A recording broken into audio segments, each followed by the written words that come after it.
Selamat pagi Bu Yuni Astuti. Selamat pagi. Terima kasih sekali atas waktunya pada pagi hari ini. Nanti kita bisa bersama-sama melaksanakan kegiatan supervisi akademik di dalam kelas Bu Yuni. Dalam hal ini nanti saya selaku supervisornya dan Bu Yuni adalah sebagai guru yang saya supervisi. Kemudian sebelum kegiatan nanti di dalam kelas dilaksanakan, terlebih dahulu saya di sini akan melaksanakan kegiatan pra-observasi. Dalam kegiatan ini ada beberapa hal yang akan saya tanyakan kepada Bu Yuni Astuti. Yang pertama mengenai tujuan pembelajarannya yang akan dicapai pada kegiatan observasi di kelas nanti. Ya, untuk tujuan pembelajaran yang saya susun hari ini untuk kelas 7D adalah siswa nanti diharapkan dapat menggunakan hubungan antar sudut yang terbentuk oleh dua garis yang berpotongan untuk menyelesaikan masalah. Itu untuk tujuan pembelajarannya ya. Kemudian area pengembangannya atau hal yang akan dicapai dari proses pembelajaran nanti di kelas. Untuk area pengembangannya sendiri itu karena saya di sini kan melanjutkan pertemuan sebelumnya. Pada pertemuan sebelumnya itu mempelajari tentang jenis-jenis sudut. Kemudian yang kedua di sini nanti diharapkan peserta didik itu bisa menerapkan konsep sudut saling berpelurus, kemudian konsep sudut saling bertolak belakang, dan konsep sudut berpenyiku untuk menyelesaikan permasalahan kontekstual atau permasalahan sehari-hari.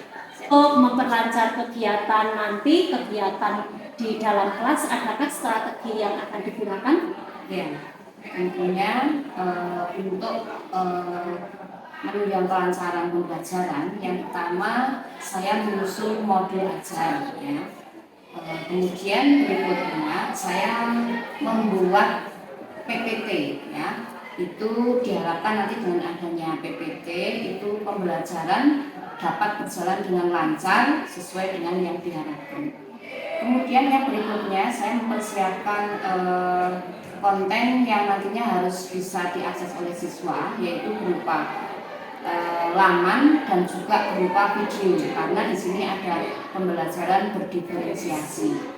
Kemudian berikutnya saya juga mempersiapkan lembar kerja peserta didik yang memandu peserta didik saat berdiskusi ya, seperti itu.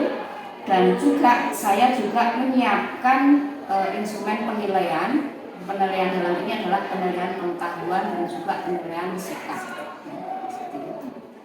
Berarti nanti intinya pada kegiatan tersebut adalah menggunakan pembelajaran berdiferensiasi. Kemudian tadi untuk diferensiasi kontennya sudah jelas ya, nanti ada laman dan video. Kemudian untuk prosesnya? Untuk prosesnya sendiri itu juga direncanakan dengan pembelajaran berdiferensiasi, yaitu saya misalnya itu nanti akan mengelompokkan siswa menjadi 3 kelompok. Yang pertama adalah kelompok siswa yang belum paham, yang kedua kelompok siswa yang sudah paham, dan kelompok siswa yang sudah jauh lebih paham. Itu seperti itu, sehingga diharapkan nanti dengan pengelompaan tersebut lebih mudah mencapai tujuan pembelajaran. Kemudian sebelum nanti sampai pada kegiatan inti kan barangkali perlu adanya tes diagnostik. Iya. Untuk tes diagnostik sendiri itu saya harapkan pada kegiatan pendahuluan, yaitu dengan cara memberikan 3 soal, dan kemudian nanti dari 3 soal tersebut siswa diharapkan dapat menjawab sehingga jawabannya ada 3 kategori, yaitu yang pertama kategori siswa yang belum paham, yang kedua siswa yang sudah paham, dan kategori siswa yang sudah melampaui secara umum. Sehingga dengan seperti itu nanti diharapkan saya memberikan pembimbingan lebih banyak kepada siswa yang belum paham. Sedangkan siswa yang sudah paham frekuensinya lebih sedikit begitu, dan kepada yang sudah melampaui pemahaman secara umum maka dia diharapkan bisa belajar secara mandiri, ya, meskipun juga ikut dibantu. Kemudian diferensiasinya yang ditekankan adalah baru diferensiasi konten dan proses pembelajaran. Sebelum saya akhiri, nanti saya sampaikan setelah kegiatan observasi selesai, tadi nanti masih ada pertemuan lagi yaitu kegiatan pasca observasi. Ya. Terima kasih atas waktunya. Mudah-mudahan kegiatan ini dapat berjalan dengan lancar. Ibu, terima kasih.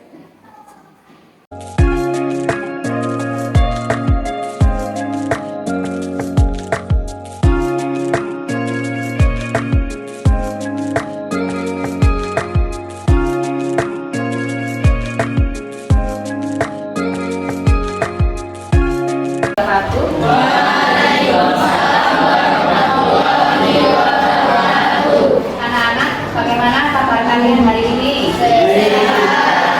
Alhamdulillah. Sudah tadi kita upacara ya, sudah selesai. Maka kita akan melanjutkan kegiatan pembelajaran kita hari ini, yaitu pelajaran matematika.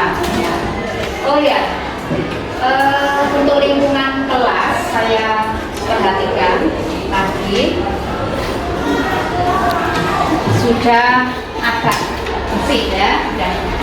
Tadi yang terkait membersihkan apa tidak? Bersihkan. Yang terkait siapa tadi? Oh ya, sudah dibersihkan. Oh ya, apakah hari ini ada teman kamu yang tidak masuk? Siapa ya? Rafa? Oh iya, Rafa yang anak baru itu ya? Iya. Kenapa? Lolos ya. Nanti coba semoga untuk Mas Rafa itu besok bisa masuk. Nanti biar wali kelas untuk bisa ngecek kondisinya ya. Semoga materi sebelumnya tentang apa? Melukis sudut. Tentang melukis sudut. Apalagi? Tentang membaca sudut ya, tentang menggambar sudut ya. Ya, sudah kita pelajari. Baiklah, hari ini kita akan melanjutkan materinya, yaitu tentang sudut-sudut berpelurus ya.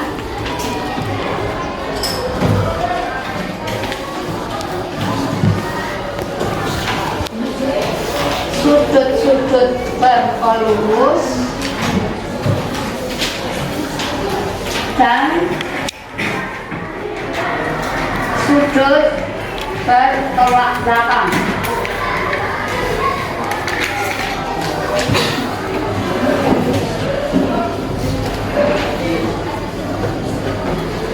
Ya, sebelum kita masuk materi, kita lihat layangan di papan tulis.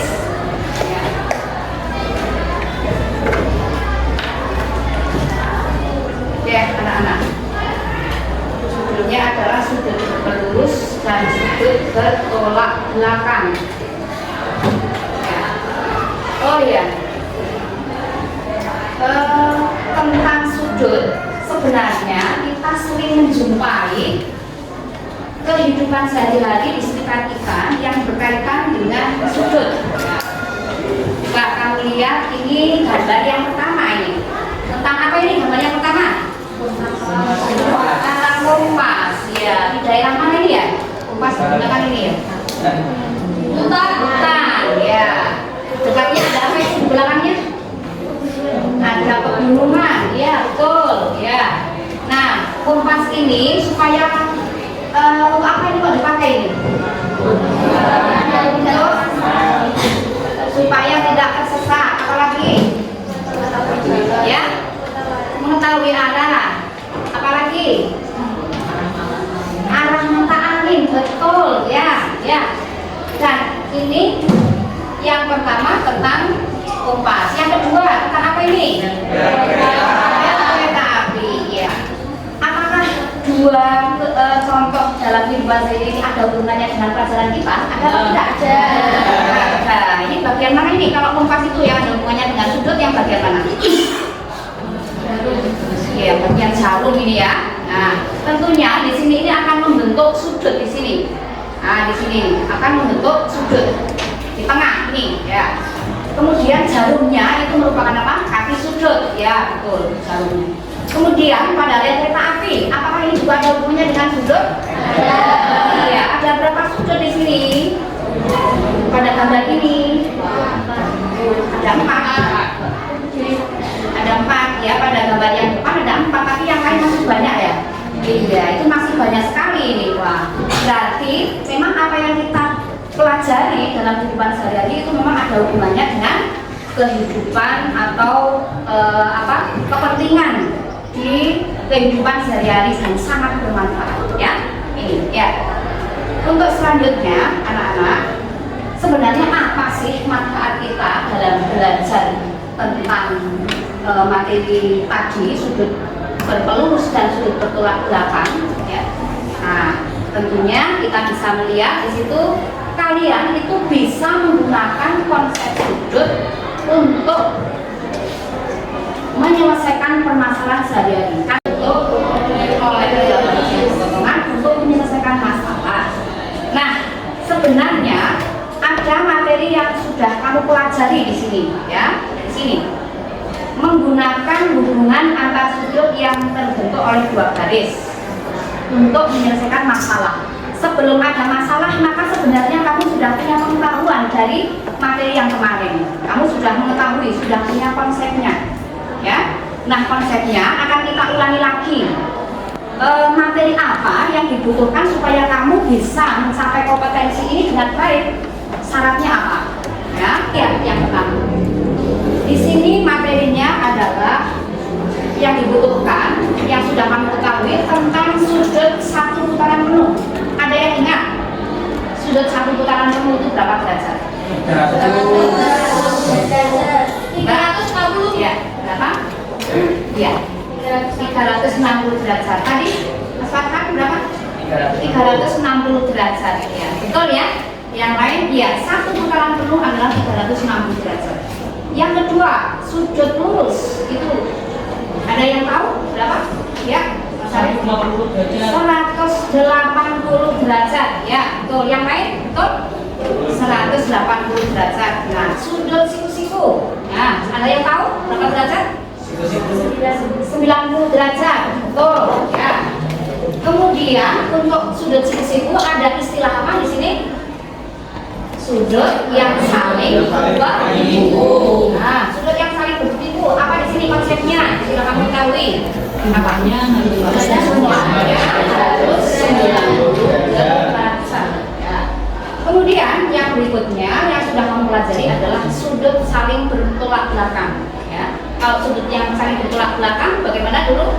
Kamu sudah tahu seperti ini. Nah, begini ya. Apa maksudnya di sini? Besarnya adalah sama ya, sudut bertolak belakang ya. Akan saya coba di sini, kamu masih ingat apa tidak untuk sudut yang saling berpelurus juga. Kalau saling berpelurus di sini ini adalah 20 derajat. Coba ada yang tahu sudut di sebelah sini itu berapa? Sudut cari Mas Mbak 160 derajat. Menurut Mas Farhan 170.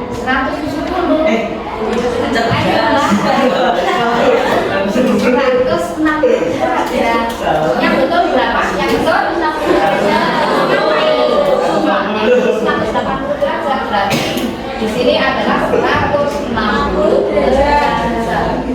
Kemudian sudut yang saling berpenyiku itu jumlahnya harus 90 derajat. Nah, berarti maka nanti jumlahnya harus 90 derajat saling berpenyiku. Kemudian yang berikutnya sudut saling bertolak belakang. Ya. Kalau bertolak belakang berarti harus sama nanti besarnya ya. Nah, coba kalau yang seperti ini. Nah, di sini ada sudut 20 derajat. Berapakah sudut yang belum diketahui? Ada yang ingat? tarik 70 derajat. 70 betul ya? Iya, 70 derajat. Nah, coba ini sudah kamu ketahui ya. Coba ini menjadi sangat bagi kita untuk melanjutkan materi berikutnya. Nah, anak-anak, sekarang untuk mengecek pemahaman kalian, coba sebutkan hubungan antara sudut pada gambar berikut ini. Kalian nanti jawaban kalian akan dicek oleh teman kalian sendiri. Tapi kuncinya saya berikan ya. Coba kamu perkirakan untuk sudut yang nomor 1 itu jenisnya sudut yang mana? Yang nomor 2 jenisnya sudut yang mana? Silakan kamu tulis di orek-orekan kamu sendiri. Ya, semuanya silakan. Yang ketiga itu jenisnya sudut apa? Sudah, ya cukup. Oke. Sekarang tukarkan dengan teman kamu satu bangku. Ya. Ya. Dicek. Nanti yang betulnya 1 berkelompok dengan yang betulnya 2. Ya, yang betulnya 2 berkelompok dengan kamu cek yang nomor 1. Yang nomor 1 ini adalah jenis sudut saling bermenyinggung. Kemudian yang kedua adalah jenis sudut saling kemudian yang ketiga yang atas bawah adalah sudut yang saling bertolak belakang. Kembalikan kepada kurnianya.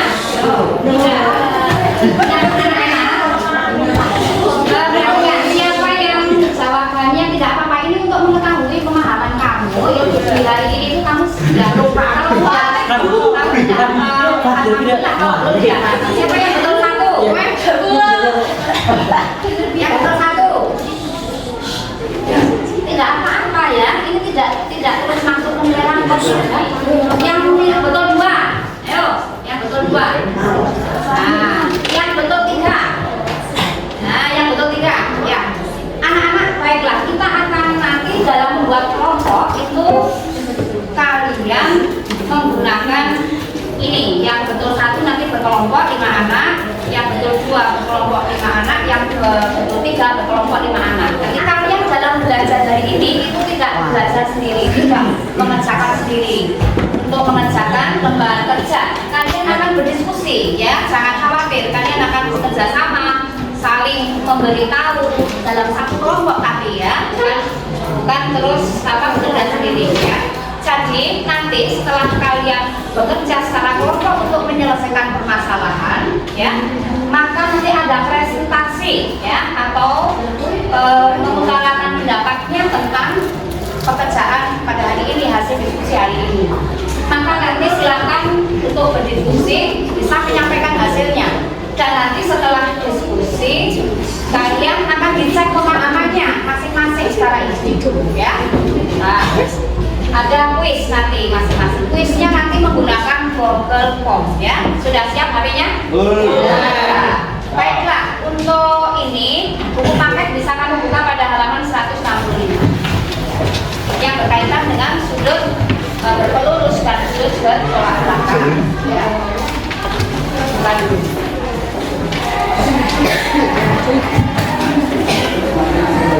Nah, anak-anak, sesuai dengan tujuan kita tadi, perhatikan tujuan kita tadi apa?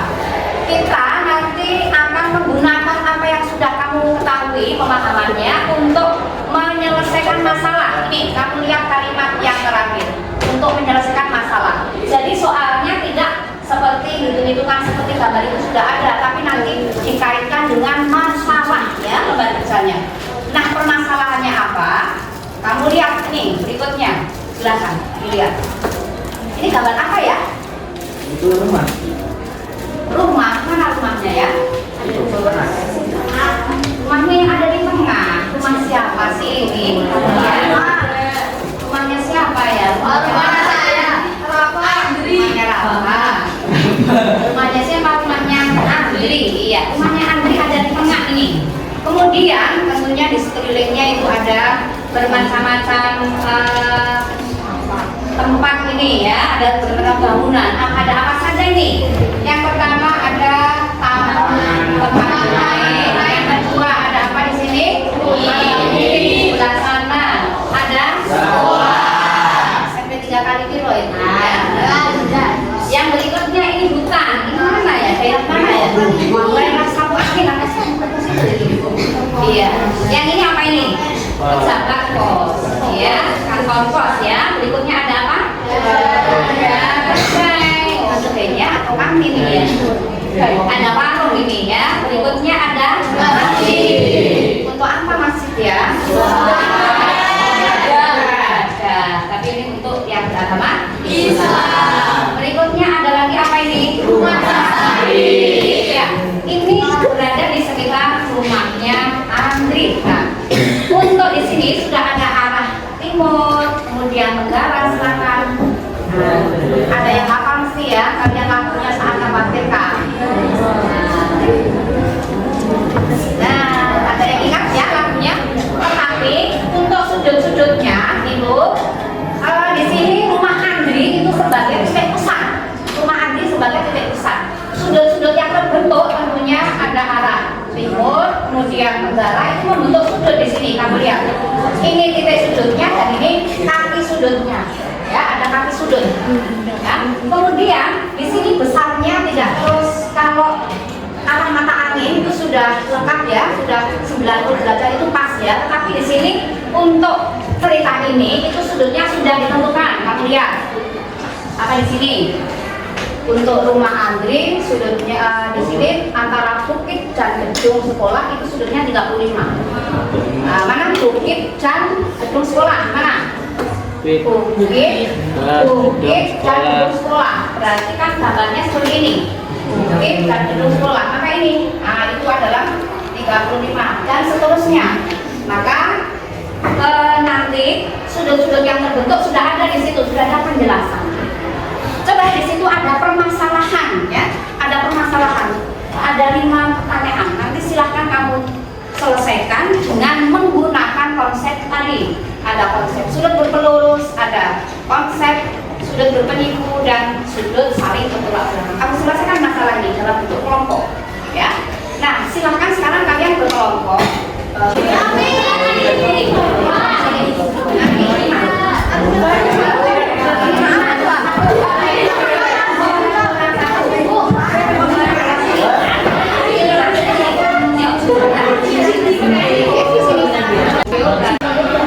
Supaya 9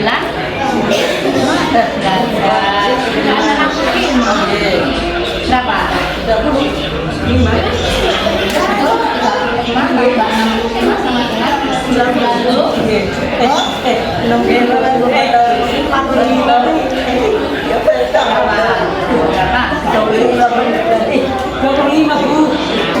35 berarti Supaya berapa? 90. Iya. Berarti 55 Bu.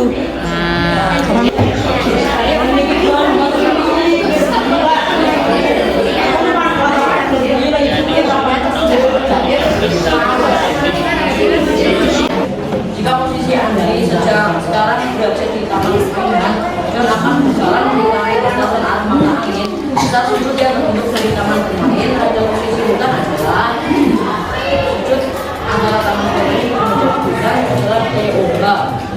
Sudut TOT dan KOB saling bertolak belakang. Apakah ada sahabatnya atau menanggapi? Sudut MUR bisa sudut KOS dan sudut MUR adalah 25 derajat. Apakah ada yang ingin tanya atau menanggapi? Ya. Sudah beberapa kesimpulan yang kamu gunakan jumlah yang kalian peroleh 25 derajat tambah 60 derajat sama dengan 99. Kalian berkoyak lagi sampaikan. Yang keras.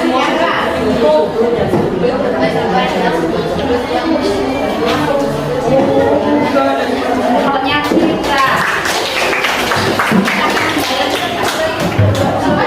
berusaha untuk berdiskusi dengan baik, ya, menggunakan cara-cara yang berbeda menurut kalian.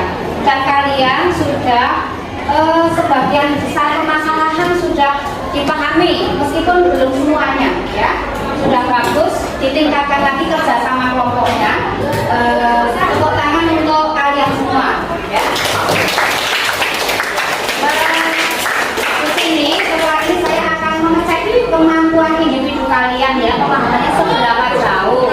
Coba siapkan HP kalian. Disiapkan, nanti di situ ada link Google Form untuk kamu isi. Diisi dengan data.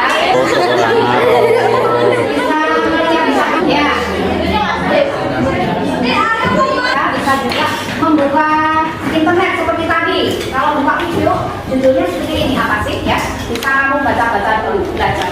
Nah, terima kasih untuk hari ini kalian sudah bisa memahami, bisa berpartisipasi dengan baik, sehingga kalian bisa mendapatkan materi. Walaupun masih sebagian, ya, belum semuanya paham, nanti bisa ditanyakan lebih lanjut, ya. Untuk pertemuan hari ini saya akhiri dulu. Terima kasih atas waktunya sekali lagi. Wassalamualaikum warahmatullahi wabarakatuh. Waalaikumsalam.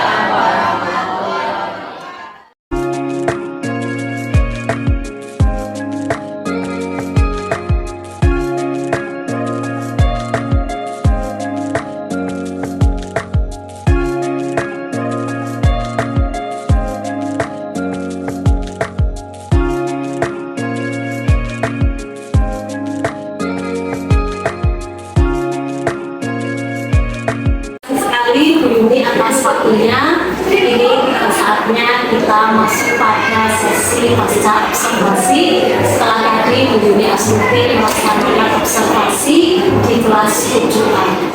Pada kesempatan ini ada beberapa hal yang akan saya diskusikan dengan Bu Yuni Astuti. Untuk yang pertama, ya, bagaimana Bu Yuni merefleksikan dari hasil observasi. Terima kasih atas saat tadi saya melaksanakan pembelajaran di kelas 7A. Secara garis besar saya senang, ya, walaupun ya masih ada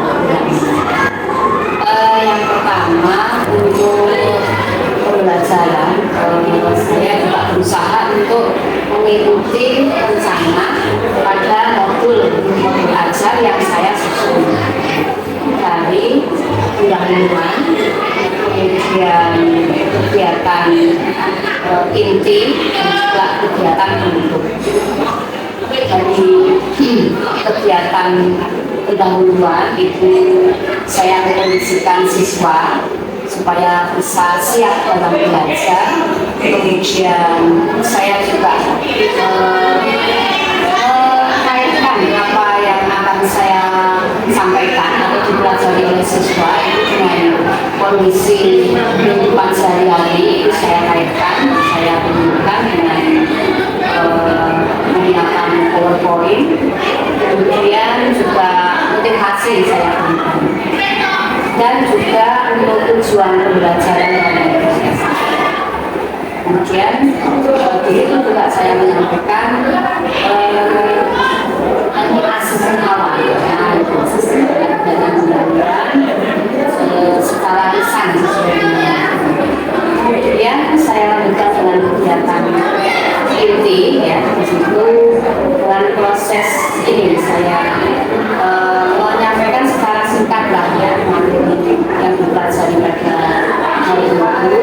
Kemudian juga saya menyiapkan pertanyaan,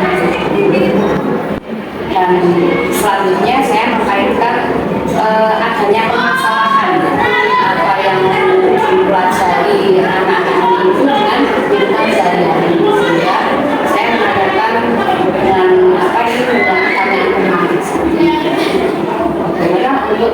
menyelesaikan permasalahan. Selanjutnya setelah itu siswa dikelompokkan untuk bisa mendiskusikan permasalahan dan sesuai dengan prosesnya melalui presentasi. Hanya tapi untuk proses diskusi itu saya di situ harapannya sesuai dengan waktu yang saya rencanakan begitu. Tapi agak mundur sedikit gitu. Karena apa? Karena mungkin ini anak-anak itu dengan bahasa yang ada pada kerja itu anak-anak masih harus berpikir begitu, harus mencerna sehingga dalam menyelesaikan tugasnya itu agak mundur. Kemudian juga dalam berdiskusi memang mungkin memahami soalnya sendiri juga anak perlu berpikir konsepnya begitu, konsep materinya, sehingga memang perlu waktu memang, walaupun juga sudah saya ingatkan agar segera menyelesaikan dan juga saya berikan bimbingan agar bisa segera selesai begitu. Tapi ya memang terpaksa tadi sesuai dengan aksi yang sudah ditentukan. Kemudian anak-anak melanjutkan presentasi dan alhamdulillah anak-anak bisa melakukan presentasi setiap kelompok dengan cara mereka sendiri. Meskipun di sini pada saat presentasi juga masih ada siswa yang belum fokus begitu pada proses itu sendiri, karena apa? Mungkin anak itu kan setelah ini kelompok saya, setelah ini kelompok saya, sehingga anak-anak kurang memperhatikan ya kelompok yang lain melakukan presentasi. Nah itu juga menjadi kendala bagi saya, sehingga tadi presentasinya itu ada yang fokus. Nah, kemudian setelah itu dilanjutkan dengan tes quiz atau individu begitu ya. Saya melaksanakan dengan menggunakan Google Form ya. Dan di sini anak dijawab satu pertanyaan melalui Google Form dan hasilnya alhamdulillah bisa langsung diketahui oleh siswa, sehingga siswa yang sudah bisa menjawab ya merasa senang lagi, dan bagi yang belum saya juga motivasi untuk bisa memahami kembali ya, mempelajari kembali tadi dari mungkin dari sumber belajar tadi yang sudah laksanakan bisa melalui video ataupun melalui laman itu ada di internet, sehingga anak-anak bisa memahami belajar. Selanjutnya untuk kegiatan grup ya siswa di sini ingin merefleksi diri sendiri. Bagaimana pelajaran hari ini? Senang karena bisa belajar dengan macam-macam cara ya, tidak berpikir sendiri karena belajar itu secara kelompok dan diskusi, sehingga merasa tidak berpikir sendiri. Kemudian tidak merasa senang karena bisa bisa membuka video, bisa membuka internet itu ya seperti itu. Itu untuk pembelajaran yang sudah dilaksanakan atau dibahas. Jadi memang sebenarnya masih ada kendala ya, beberapa kendala, tapi sebenarnya sudah dilaksanakan. Dari atas refleksinya, kemudian berikutnya di sini saya sebagai observer ya Bu, saya menyampaikan sedikit tentang pengamatan saya pada kegiatan proses observasi tadi, bahwa kegiatan awal pembukaan, kemudian inti sampai penutup, kemudian sudah adanya kegiatan tes diagnostiknya, kemudian ada proses kolaborasinya dalam diskusi kelompok tadi, kemudian sudah ada kegiatan presentasi, dan berikutnya ya ini sekarang masuk pada area pengembangan diri berdasarkan hasil observasi tadi, bahwa aktivitas pengembangan yang akan dilakukan di dunia studi berkaitan dengan Iya, karena itu merupakan kurikulum baru, maka ya saya juga bisa menerapkan pembelajaran berdiferensiasi bukan hanya di kelas itu, tapi di kelas yang lain dengan materi yang berbeda. Dari area pengembangan yang sudah ada, mungkin ada tujuan yang ingin dicapai. Iya, karena di sini itu kan apa ya, supaya siswa itu memang melayani dengan baik sesuai dengan kebutuhan mereka. Karena ternyata siswa itu memiliki kebutuhan yang berbeda-beda antara satu siswa dengan yang lain, dan dengan adanya pembelajaran berdiferensiasi, anak-anak itu bisa belajar berbagai macam cara. Misalnya yang satu yang menggunakan video, yang satu tidak menggunakan video, bahkan ada juga yang bisa belajar mandiri. Jadi semuanya akan terlayani di sekolah. Untuk ukuran keberhasilannya bisa dilihat melalui apa? Yang pertama kan pada modul ajar itu sendiri saya bisa mencantumkan begitu. Kalau pembelajaran diferensiasi itu berarti ada diferensiasi proses. Nah itu di situ saya akan mencoba untuk menerapkan itu di modul ajarnya ada. Yang kedua mungkin diferensiasi konten itu ya, nah itu juga berarti ya materinya mungkin di pertemuan yang lain yang berbeda adalah kontennya seperti itu. Kemudian yang lain adalah diferensiasi proses produk. Nah mungkin dengan diferensi produk itu anak juga bisa ternyata belajar ternyata banyak, sehingga di situ bisa kelihatan. Mungkin seperti itu yang bisa keberhasilan di modul ajarnya ada, maksudnya juga di prakteknya nanti saya berikan bisa ada. Kalau tadi untuk mencapai kondisi yang lebih bagus lagi, membutuhkan dukungan. Jelas saya karena kemampuan saya sendiri sebenarnya juga masih kurang. Saya sangat membutuhkan bantuan dari rekan-rekan sejawat semuanya saja yang memiliki kemampuan ini, terutama di IT itu ya. Saya akan mencoba untuk minta bantuan seperti itu Untuk membuat video-video ya. Waktu yang diperlukan dalam area pengembangan ini dibutuhkan berapa hari atau berapa bulan Ya, minimal 1 bulan. Minimal 1 bulan. Tapi dalam area pengembangan ini memang masih membutuhkan banyak hal, kemudian memang harus ada dukungan, tidak bisa semuanya dikerjakan sendiri, harus ada kolaborasi seperti itu. Terima kasih sekali Bu Yuni, kegiatan kita dari awal observasi, kemudian dari observasi di kelas sampai kegiatan pasca observasi dan pencalonan sudah berjalan dengan baik. Terima kasih sekali lagi atas waktunya, dan sukses untuk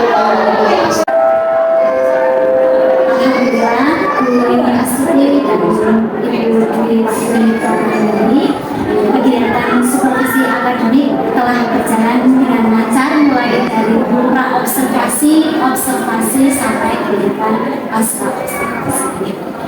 Ibu Dwi Wahyuni Pranandari selaku Coach dan Bu Yuni Astuti selaku Puci sudah bisa berperan sesuai dengan peran masing-masing. Bu Yuni dalam menyampaikan masalahnya sudah bisa mencari solusi dari permasalahan tersebut, dan Bu Yuni juga dalam